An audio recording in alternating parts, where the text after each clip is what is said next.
Subscribe करिए हमारे channel target UP TET CTET को और बेल आइकन को दबाइए। हेलो दोस्तों, मैं आनंद स्वागत करता हूं आप सभी का आपके अपने चैनल और app target UP TET CTET में। दोस्तों, लगातार डीएलएड 4th सेमेस्टर गणित विषय मैंने आपको पढ़ाया और इसमें आपका जितना भी सिलेबस है उसको हैंड रिटन नोट्स के माध्यम से पूरा कंप्लीट कराया मैंने और राजन सीरीज के एक एक प्रश्नों को हल कराया। साथ ही आपका पवन सीरीज में जितने भी बहुविकल्पीय और अति लघुत्तरीय प्रश्न थे सभी को मैंने करा दिया है। अब यहाँ पे आप लोग की डिमांड आ रही थी लगातार कि लघुत्तरीय प्रश्न जो है पवन सीरीज के वो भी कराए जाएं, तो वो भी मैं यहाँ पे आपके लिए लेकर के आ रहा हूँ और आपको अच्छे से हर एक प्रश्न को खुद से पहले सॉल्व करना है। नहीं अगर आता है प्रश्न सॉल्व नहीं होता है तब आपको सोल्यूशन देखना है, ठीक है। और उससे पहले शुरू में ही आपको क्लास को लाइक कर देना है और अपने दोस्तों में अधिक से अधिक शेयर कर देना है ताकि सभी लोग जुड़ जाएं और अच्छे से आप क्लास को अटेंड कर पाओ। तो अभी आप क्लास को शेयर कर दीजिए सभी ग्रुपों में, सभी खास मित्रों में, ताकि हम लोग अधिक से अधिक लोगों से जुड़ पाएं और अच्छे से क्लास को आगे बढ़ा पाएं। अब चलिए हम शुरू करेंगे। यहाँ पे देखिए एक एक प्रश्न को हम लोग करने वाले हैं। यहाँ पे बहुत ही महत्वपूर्ण प्रश्न दिए गए हैं, आपकी परीक्षा में पूछे हुए प्रश्न दिए गए हैं और जो परीक्षा में पूछे जा सकते हैं इन सभी प्रकार के प्रश्न यहाँ पे दिए गए हैं। देखिए पहला है, चित्र में ABCD एक आयत है, CD 8 centimetre, C 5 centimetre, B 6 centimetre.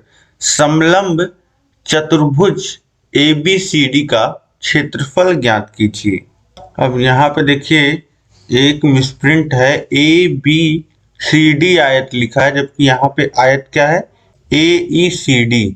B की जगह यहाँ पे ई कर लीजिए, AECD, ठीक है। आयत क्या है आपका, AECD, ये आयत है आपका। यहाँ पे देखिए चित्र में AECD। अब वैल्यूज क्या दिया है आपको, CD जो है वह 8 सेंटीमीटर दिया गया है, C से D बिंदु तक 8 सेंटीमीटर दिया गया है। यहाँ पे देखिए दिखाया भी गया है।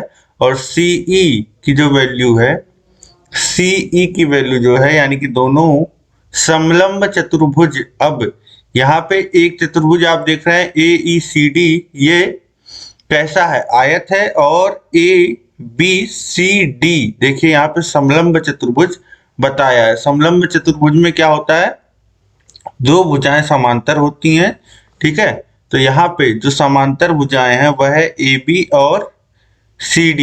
अब ये CE क्या है, इन दोनों के बीच की दूरी, समांतर भुजाओं के बीच की दूरी है या इसे ऊंचाई भी कह सकते हैं आप। और BE क्या है, BE, ये देखिए BE ये दूरी है, ठीक, 6 सेंटीमीटर।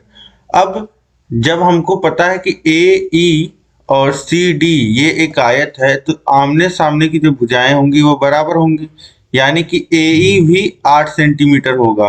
तो यहाँ से हम लोग A और B की पूरी लंबाई लिख सकते हैं, AE धन EB, यानी कि 8 धन 6 यानी कि 14 सेंटीमीटर। AB की वैल्यू होगी 14 सेंटीमीटर, यानी कि समलंब चतुर्भुज का एक भुजा हो गया 14 सेंटीमीटर और दूसरी जो भुजा दी गई है CD 8 सेंटीमीटर। अब समलंब चतुर्भुज का आपसे क्षेत्रफल पूछ रहा है, ABCD का क्षेत्रफल पूछ रहा है। तो समलंब चतुर्भुज का जो क्षेत्रफल होता है, एरिया, वह होता है दोनों जो समांतर भुजाएं हैं, दोनों समांतर भुजाओं का योग आप कर लीजिए, यानी कि A1 प्लस A2।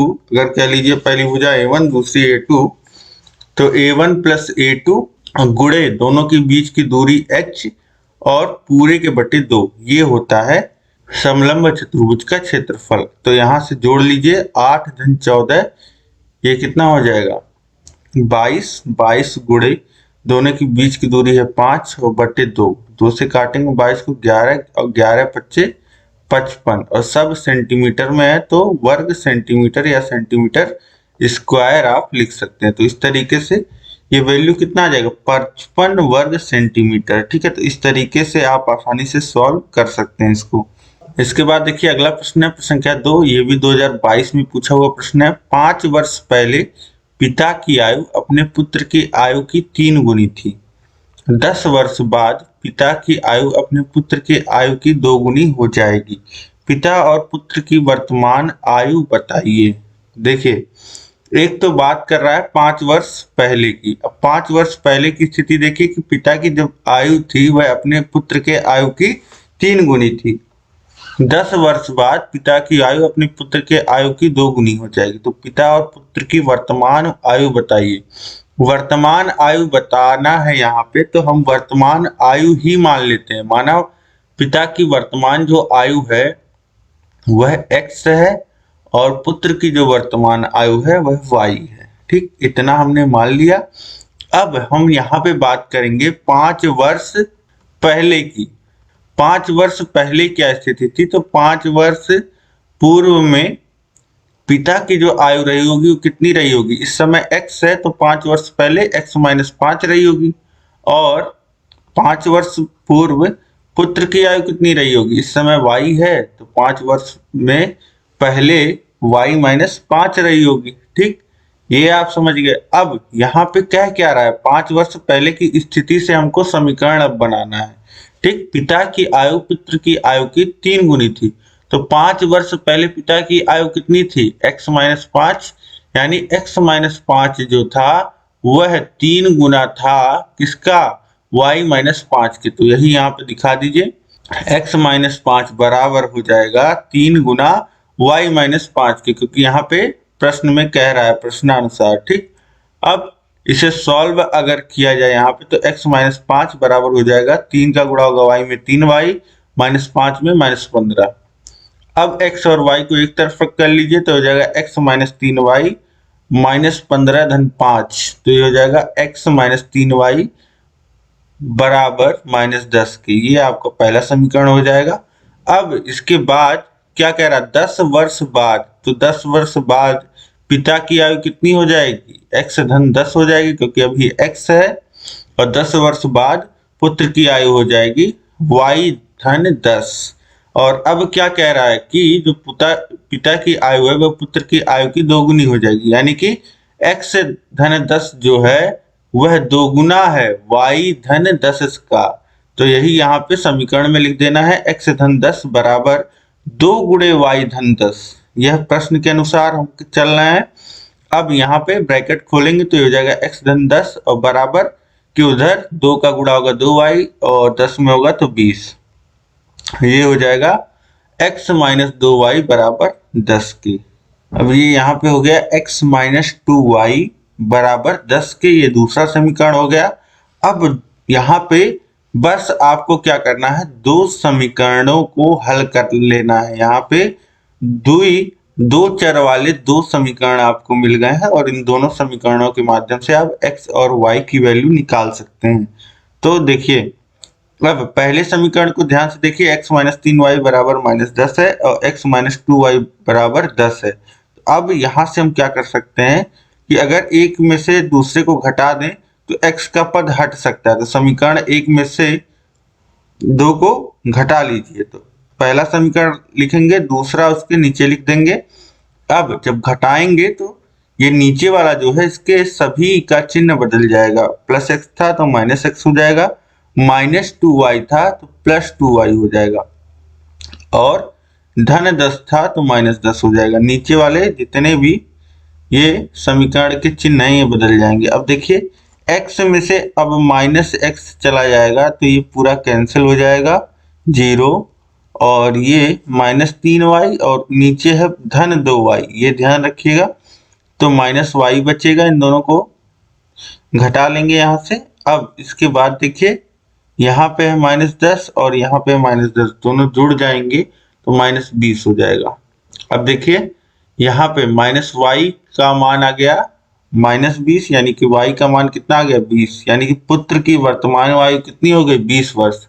अब y का मान समीकरण 1 में किसी में रख दीजिए तो आपको x का मान मिल जाएगा। देखिए, x - 3y बराबर -10, तो x - 3 गुणे 20 बराबर -10, x - 60 बराबर -10, -60 को उधर भेजेंगे तो -10 में जुड़ेगा, x का मान आ जाएगा 50 वर्ष, यानी कि पिता की जो वर्तमान आ जाएगी आयु वह 50 वर्ष आ जाएगी। ठीक है, और यहाँ से क्रॉस चेक भी आप कर सकते हैं। 5 वर्ष पहले की जो बात कर रहा था 45 और इसकी 15 यानी कि 3 गुनी थी पुत्र के आयु से।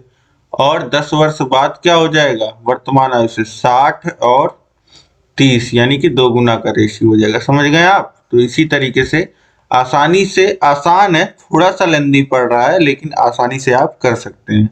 अब इसके बाद अगला प्रश्न देखिए, संख्या 3 है। पार्श्व चित्र में वृत्त की दो जीवाएं ए बी सी डी एक दूसरे को वृत्त के बाहर बिंदु P पे काटती हैं यदि कोण P 30 अंश, कोण A 35 अंश, कोण C BP ज्ञात कीजिए। अब यहाँ पे एक आपको चक्रीय चतुर्भुज तो नहीं दिया है। वृत्त की दो जीवाएं ए बी सी डी एक दूसरे को वृत्त के बाहर P बिंदु पे काट रही हैं। देखिए दो जीवाएं हैं, ये ए और P सीधी एक रेखा है, यहाँ पे थोड़ा सा तिरछा आपको दिख रहा है।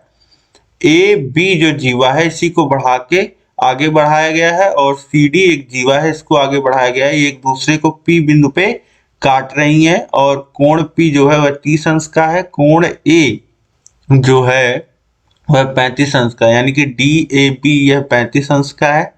अब कोण CBP, कोण C और B और P यानी कि ये पूरा कोण आपसे पूछा जा रहा है। इस कोण का मान आपको बताना है। अब देखिए इसको करना आसान है, आपको ये कोण निकालना है CBP। तो यहाँ पे आप देखिए जहाँ पे CD जो है ये एक जीवा है और AB एक जीवा है, ये जीवा D बिंदु, ये B बिंदु। अब यहाँ पे अगर D और B पॉइंट को हम मिला देते हैं, ये रेखा, इस रेखा को आप ध्यान से देखिए, ये भी क्या है, ये भी एक वृत्त की जीवा है और इसके द्वारा, इसी जीवा के द्वारा आप देखेंगे यहाँ पे कोण बिंदु C पे एक कोण बन रहा है और बिंदु A पे एक कोण बन रहा है और एक ही वृत्त खंड के ये कोण है, एक ही जीवा द्वारा परिधि पे आंतरित कोण है, यानी कि कोण A जो होगा वह बराबर कोण C के होगा। ठीक है, तो कोण C का मान कितना आ जाएगा, 35 अंश आ जाएगा। ठीक है, इस कोण का मान, कोण DCB का मान जब 35 अंश आ गया तो अब हम लोग देखेंगे इस कोण का मान 35 अंश आ गया। अब एक त्रिभुज आप लेकर के चलिए, त्रिभुज CBP, त्रिभुज ये देखिए CB और P, ये जो त्रिभुज आपको बड़ा वाला अंदर से बाहर तक पूरा दिख रहा है CBP, ये त्रिभुज देखिए मैं इसको हाईलाइट कर रहा हूँ, ये त्रिभुज आपको अब ले करके चलना है इस त्रिभुज को। इस त्रिभुज में देखिए दो कोण आपको पता है, ये 35 अंश, ये 30 अंश और एक का कोण का मान आपको निकालना है। तो आप आसानी से निकाल लेंगे, तीनों अंतः कोणों का योग बराबर हो जाएगा 180 अंश के। एक है 35 अंश, एक है 30 अंश और एक कोण निकालना है आपको, कोण CBP। तो कोण CBP हो जाएगा, दोनों को जोड़ लीजिए, ये 65 अंश हो जाएगा, 180 में से 65 का हटा देंगे, 115 अंश आ जाएगा यहाँ से। ठीक है, इसका जो मान आ जाएगा वह 115 अंश आ जाएगा, इस कोण का मान 115 अंश। इसके बाद देखिए अगला प्रश्न है, प्रश्न क्या 4। एक शंकु का आयतन 100 पाई घन सेमी है, यदि आधार की त्रिज्या 5 सेमी तो शंकु का वक्र पृष्ठ ज्ञात कीजिए। अब देखिए यहाँ पे आयतन दिया है 100 पाई घन सेमी है, शंकु का आयतन कितना होता है 1/3 और जितना इसका आयतन होता है आपका बेलन का, यानी कि 1/3 पाई r स्क्वायर h, और इसका मान दे दिया गया है 100 पाई। अब देखिए पाई से पाई कट जाएगा और 3 का गुणा उधर कर दीजिए, 300 हो जाएगा और ये 5 का स्क्वायर उधर जाएगा, बटे में 25 हो जाएगा, यानी कि 300 बटे 25, 25 से काटिए तो ये 4 बार में कट जाएगा और h का मान जो आ जाएगा वो कितना आ जाएगा, 12 आ जाएगा। h का मान 12 आ गया और यहाँ पे त्रिज्या आपको दे दिया गया है। ठीक है, शंकु है, शंकु के आधार का जो वृत्त है उसकी त्रिज्या कितनी है, 5 सेंटीमीटर है।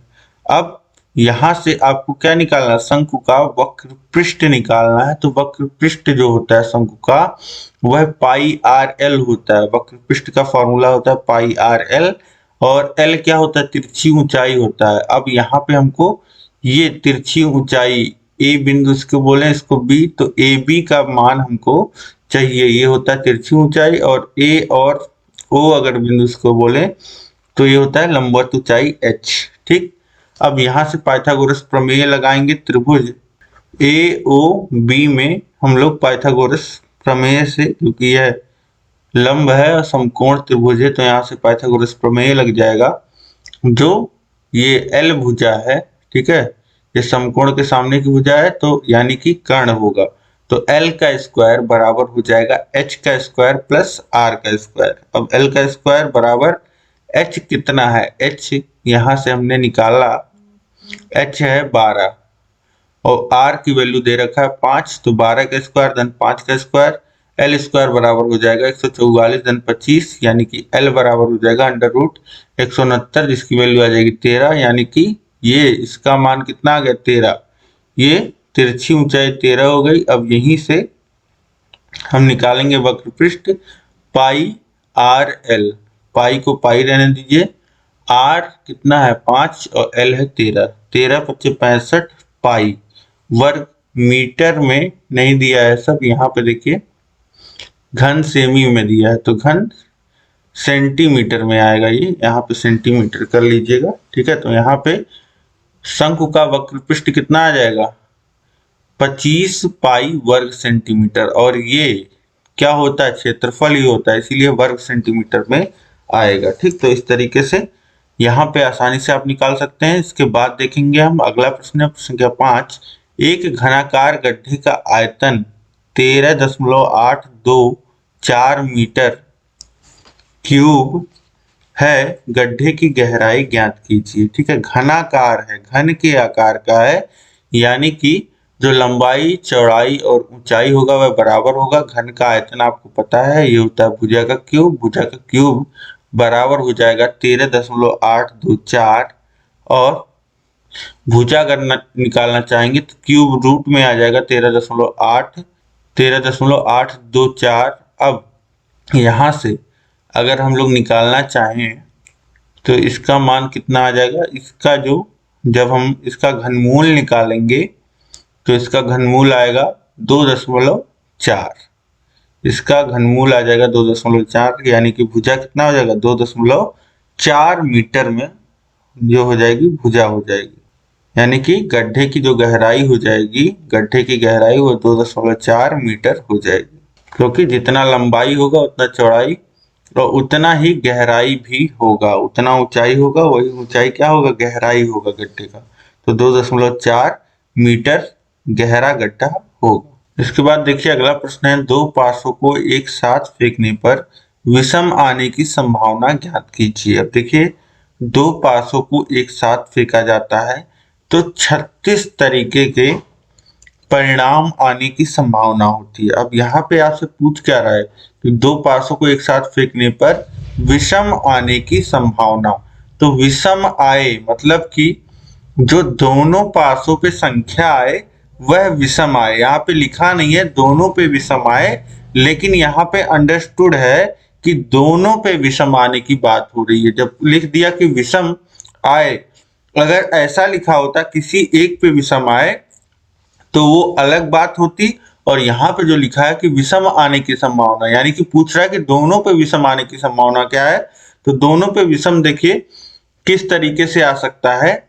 अब विषम संख्याएं क्या होती हैं, ऑड नंबर्स 1, 3, 5, ये क्या हो जाएंगी आपकी विषम संख्याएं होंगी। 1 से लेके 6 तक ही आता है, पासे पे यही अंक होते हैं। तो 1, 3 और 5 अगर आपको मिल रहा है तो ये विषम संख्याएं होंगी। अब देखिए पासे पे क्या, 1 के साथ 1 आता है, 1 के साथ 2 आता है, 1 के साथ इस तरीके से 6 तक आता है। लेकिन विषम क्या होगा, 1 के साथ 1, 1 के साथ 3, 1 के साथ 5, और इसी तरीके से अब 2 के साथ 1 आता है, 3 आता है, 4 आता है, 5 आता है, 6 आता है। लेकिन 2 क्या है, सम संख्या है, तो 2 वाली पूरी लाइन ही नहीं ली जाएगी। इसी तरीके से 3 वाली लाइन में 3,1, 3,3 और 3,5, ये 3 आपको विषम संख्याएं मिलेंगी। और इसी तरीके से 4 वाली लाइन में 4 क्या है, 4 सम संख्या है, तो 4 के साथ अगर किसी एक पासे पे 4 आ रहा है तो वह नहीं लिया जाएगा, ठीक। और इसी तरीके से अब 5 में देखते हैं, तो 5 के साथ विषम क्या आ सकता है, 5 का 1, 5 का 3, 5 का 5 और 6 जो है वह अगर आ रहा है किसी पासे पे तो वो विषम संख्याएं नहीं होंगी। तो इस तरीके से ये 9 परिणाम जो आपको मिल रहे हैं ये विषम संख्याओं के हैं और कुल परिणाम जो होते हैं वह 36। तो यहाँ से प्रोबेबिलिटी कितना हो जाएगा, 9 से ऊपर नीचे काट देंगे तो 1/4, यानी कि 1/4 संभावना है कि पासे पे विषम संख्या आए, ठीक है। तो इस तरीके से आसानी से आप हल कर सकते हैं। इसके बाद देखिए अगला है प्रश्न संख्या 7। किसी कक्षा में 24 विद्यार्थियों की आयु के आंकड़े निम्नलिखित हैं। यहाँ पे प्रश्न में ये यहाँ पे लिखना छूट गया है, यहाँ पे प्रश्न आगे था 2022 में पूछा हुआ प्रश्न है। प्रश्न में आगे था आंकड़ों की माध्यिका ज्ञात कीजिए, यहाँ पे यानी कि आपको माध्यिका निकालना है, ठीक है। तो माध्यिका यहाँ पे निकालेंगे। अब किस प्रकार से निकालेंगे, देखिए यहाँ पे आयु दी गई है और उस आयु के कितने विद्यार्थी हैं यह दिए गए हैं, टोटल 24 विद्यार्थी हैं। अब माध्यिका निकालने के लिए देखिए यहाँ पे जब इस तरीके से सारणी में दिया रहता है तो हमको एक कॉलम और बढ़ाना पड़ता है संचयी बारंबारता का, मतलब अब तक कितने विद्यार्थियों की संख्या हमारे पास ये आ चुकी है, यह संचयी बारंबारता बताता है। अब देखिए पहले एक आयु का कॉलम बनाइए, ऊपर से नीचे तक आयु लिखिए। देखिए यहाँ पे जैसे बाएं से दाहिने तक दिया था 12, 13, 14, 15, इस तरीके से ऊपर से नीचे तक लिख लीजिए 16 तक। और 12 के आगे कितने विद्यार्थी हैं, 4 विद्यार्थी हैं तो 4 लिखिए, 13 के आगे 5, 14 के आगे 4, 15 के आगे 6, 16 के आगे 5। अब इसके बाद देखिए संचयी बारंबारता का एक कॉलम हम बढ़ाएंगे। संचयी बारंबारता के कॉलम में क्या रहेगा, अभी तक कितनी बारंबारता आ चुकी है, तो 4 से पहले 12 वर्ष के विद्यार्थी 4 हैं और इससे पहले कोई विद्यार्थी नहीं है तो 4 हो जाएगा। अब देखिए 13 वर्ष के 5 विद्यार्थी हैं और इससे पहले 4 विद्यार्थी आ चुके हैं, तो 4 विद्यार्थी धन 5 विद्यार्थी कितना हो जाएगा संचयी बारंबारता, यहाँ पे 9 हो जाएगा। अब 14 के 4 हैं और 9 पहले से हैं तो 9 धन और 4 ये आ गए, 9 धन 4 13 हो जाएगा। अब 15 के 6 आ गए, 13 पहले से हैं, 6 अब आए 15 वर्ष के तो 13 धन 6 19 और 16 के 5 है तो 19 धन 5 24। ये हो गया संचयी बारंबारता। योग देखिए लास्ट में 24 आएगा और बारंबारता का भी योग करेंगे तो 24 आएगा, ठीक। अब यहाँ पे 24 क्या है, n 24 हम लोग देखते हैं कि कितने संख्या है और वह संख्या टोटल अब देखेंगे कितने आंकड़ों का हमको माध्यिका निकालना है, ये हमको देखना होता है। 24 आंकड़े हैं, 24 विद्यार्थी हैं।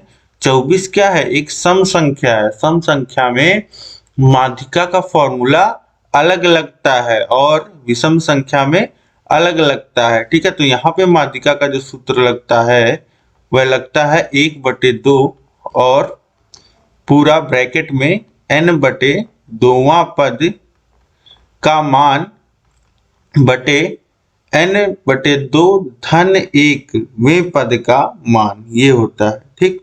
तो यहाँ से n की वैल्यू कितनी है, 24 है तो यहाँ हो जाएगा 1/2, 24/2 यानी कि 12वें पद का मान और धन ये हो जाएगा 12 धन 1 यानी कि 13वें पद का मान। अब 1/2 12वां पद और 13वां पद कहाँ है यह आपको देखना होगा। यहाँ पे देखिए 4 पद आए थे, यहाँ पे 9 पद आए हैं। 9वें पद के बाद 10वां पद, 11वां पद, 10वां, 11वां, 12वां और 13वां पद, ये 4 पद जो हैं वह 14 वर्ष के विद्यार्थी हैं, ठीक है। तो इसके 10वें, 11वें, 12वें और 13वें पद का मान क्या है, 14 है, ठीक। समझ पा रहे होंगे आप।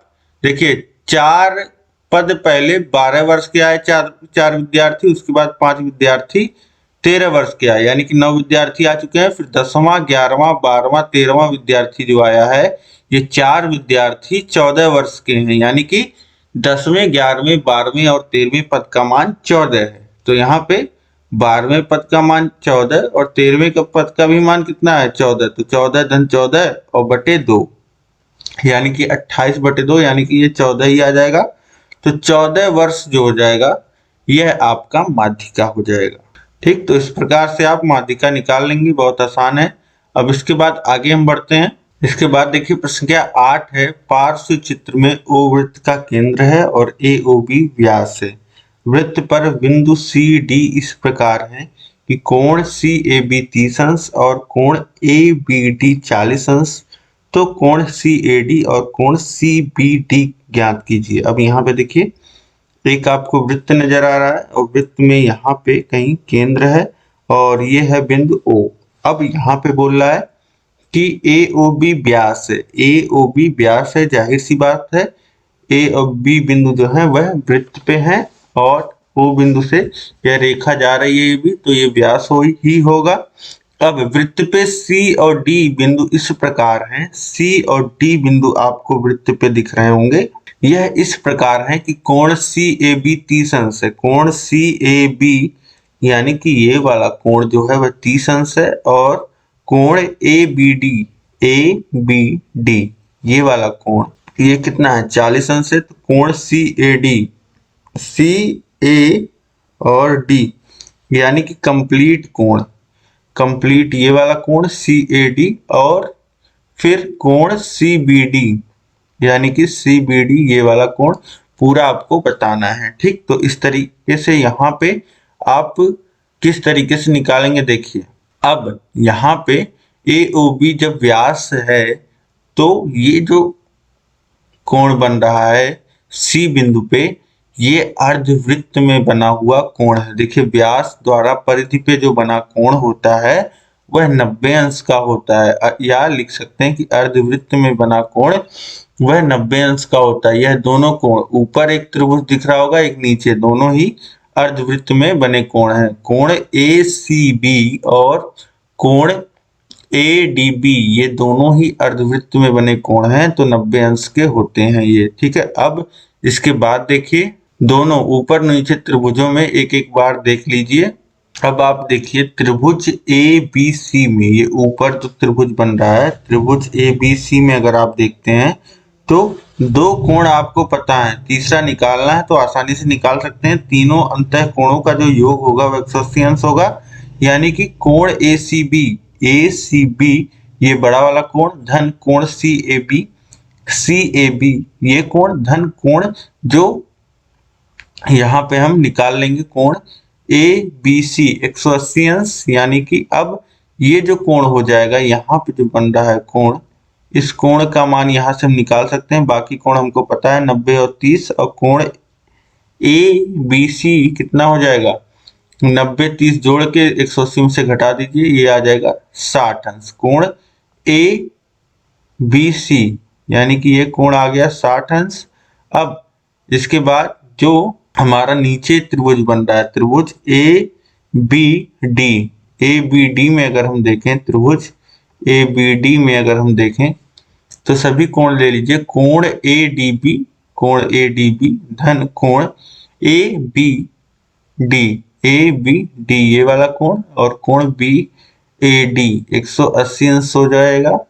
BAD ये तीनों कोणों का योग 180 अंश, और दो कोण हमको पता है 90 और 40, और तीसरा जो कोण आ जाएगा हमारा BAD वह कितना आ जाएगा, 50 अंश। ठीक, अब यहाँ से हम लोग क्या कर सकते हैं, अब यहाँ पे देखिए सभी कोण आपको पता चल चुके हैं। ठीक है, BAD ये 50 आया, ये देखिए 50 अंश है, तो 30 और 50 80 अंश ये हो जाएगा, और 60 और 40 100 अंश ये हो जाएगा, यानी कि कोण CAD ये हो जाएगा। दोनों इस तरीके से लिख दीजिएगा आप, कोण CAD जो होगा यानी कि ये कंप्लीट कोण CAD ये बराबर होगा दो कोणों के योग के, कोण CAB धन कोण DAB। ठीक है, और दोनों का मान रख दीजिएगा 30 और 50 अंश, ये हो जाएगा 80 अंश टोटल CAD का मान, और CBD का मान अगर हम निकालें तो ये इन दोनों कोणों का योग है, और 60 और 40 100 अंश, यानी कि इन दोनों कोणों का योग आप निकाल लेंगे यहाँ से CAD और CBD का आसानी से।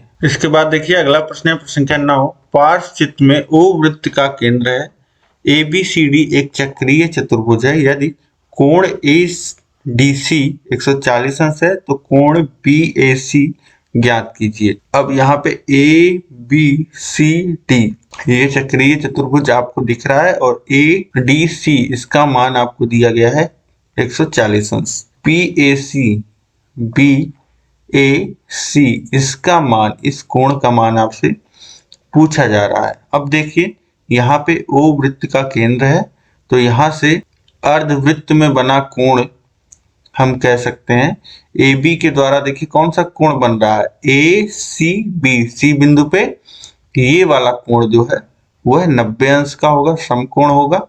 और अब यहाँ से ये 140 अंश का कोण है, तो चक्रीय चतुर्भुज में जो सम्मुख कोण होते हैं उनका योग कितना होता है, 180 अंश, यानी कि ये 40 अंश का कोण होगा। अब देखिए त्रिभुज ABC में ये जो त्रिभुज है, इस त्रिभुज में आप देखेंगे कि दो कोण हमको पता चल चुके हैं, तीसरा कोण निकालना है, यानी कि 90 और 40 130 अंश। 130 अंश हम लोग घटा देंगे 180 अंश में से, तो ये बच जाएगा 50 अंश, यानी कि ये जो कोण हो जाएगा यह 50 अंश का हो जाएगा, ये 50 डिग्री का कोण यहाँ पे हो जाएगा। ठीक, तो इस तरीके से इसको दो चीजें आपको पता होनी चाहिए, चक्रीय चतुर्भुज के सम्मुख कोणों का योग 180 अंश और अर्धवृत्त में बना कोण समकोण होता है, और बाकी आपको त्रिभुज के अंतः कोणों का योग तो पता ही 180 अंश होता है। इन तीनों का उपयोग करके यहाँ पे हम इस कोण को 50 अंश आसानी से निकाल लेंगे। ठीक है, बाकी लिखने की प्रक्रिया है, आप अब लिख लो, इसी प्रकार से आपको लिखना है। ठीक है, एग्जाम में आपको इसी तरीके से स्टेप वाइज चलना है और लिख के चलना है। जैसे यहाँ पे जब आप लगा रहे हो कि चक्रीय चतुर्भुज के सम्मुख कोण 180 अंश के होते हैं तो लिख दीजिए, और जब लगा रहे हैं कि अर्धवृत्त में बना कोण 90 अंश का होता है ये लिख दीजिए। ठीक है, और बाकी त्रिभुज के तीनों अंतः कोणों का योग 180 अंश। ठीक, तो इस प्रकार से आप कर लोगे। अब इसके बाद अगला प्रश्न है हमारा, देखिए यह है प्रश्न संख्या 10, और ये क्वेश्चन आप देखिए किसी कक्षा में 24 शिक्षार्थी हैं, आयु के आंकड़े निम्नलिखित हैं, माध्यिका ज्ञात करना है। ये प्रश्न अभी हमने किया, जो प्रश्न संख्या 7 है वही यहाँ पे प्रश्न संख्या 10 में दे दिया गया है। देखिए आंकड़े वही हैं, 12 से 16 तक 24 शिक्षार्थी, 12 से 16 तक वर्ष के 24 शिक्षार्थी, इसको हमने माध्यिका निकाला था, एक सारणी और बना लिया था यहाँ पे संचयी बारंबारता का, और उसके बाद माध्यिका का सूत्र इस तरीके से लगा दिया था, 1/2 n/2वां पद धन n/2 धन 1वां पद, यानी कि 12वां धन 13वां पद। तो दोनों 12वां और 13वां पद का जो मान है वो 14 है, तो माध्यिका कितना हो गया था, 14। तो इस तरीके से यहाँ पे ये माध्यिका आप निकाल लोगे। अब ये 10 प्रश्न यहाँ पे उम्मीद है आपको समझ में आ गए होंगे। इन प्रश्नों को बहुत आसानी से आप कर सकते हैं, और कहीं कोई दिक्कत आए तो प्रश्न संख्या आप लिखिए और कमेंट में लिखिए कि क्या आपको नहीं समझ में आ रहा है। और इस क्लास को लाइक कर दीजिए, अधिक से अधिक देखिए, शेयर करना है ताकि सभी लोग आसानी से पढ़ पाए, सबकी तैयारी हो पाए। मैथ विषय में देखिए बहुत स्कोरिंग पार्ट होता है आपका, लघुत्तरीय के प्रश्नों को सभी को शेयर करिए, बहुत जरूरी है। बहुविकल्पी और लघुत्तरीय ये आपके नंबर बनाएंगे। ठीक है, तो इस तरीके से बहुत ध्यान दीजिए इन पे। चैनल को सब्सक्राइब नहीं किया तो चैनल को सब्सक्राइब कर लीजिए, उसके बगल है बेल आइकन, उस पर ऑल सेलेक्ट कर दीजिए ताकि इसी तरीके की वीडियोस जो हैं आपसे मिस ना हो। नीचे डिस्क्रिप्शन में सभी विषयों का लिंक दिया गया है, सभी विषयों को पढ़िए और अच्छे से अपनी तैयारी करिए। और इसी तरीके से अगर बेहतरीन ढंग से आप तैयारी करना चाहते हैं तो हमारे ऐप का लिंक नीचे डिस्क्रिप्शन में दिया गया है, ऐप डाउनलोड करिए। ऐप में आपको 4th सेमेस्टर का कोर्स मिल जाएगा, उसमें आपको इतना स्टडी मटेरियल मिल जाएगा, इतना प्रैक्टिस करने को मिल जाएगा कि आपकी पूरी जो समस्या है वह समाधान हो जाएगी। बहुत अच्छी तैयारी हो जाएगी आपकी, 95% तक आप स्कोर कर पाओगे, और बहुत ही कम समय में वहां पे आपकी तैयारी हो जाएगी। और वहां पे बहुत सारी सुविधाएं आपके लिए उपलब्ध है। ऐप को डाउनलोड करिए और जरूर एनरोल करिए। हम लोग मिलेंगे नेक्स्ट क्लास में, आगे के प्रश्नों को देखेंगे। और कहीं भी कोई भी समस्या हो इस नंबर पे आप कांटेक्ट करिए, कॉल करिए। मिलते हैं नेक्स्ट क्लास में। जय हिंद, जय भारत।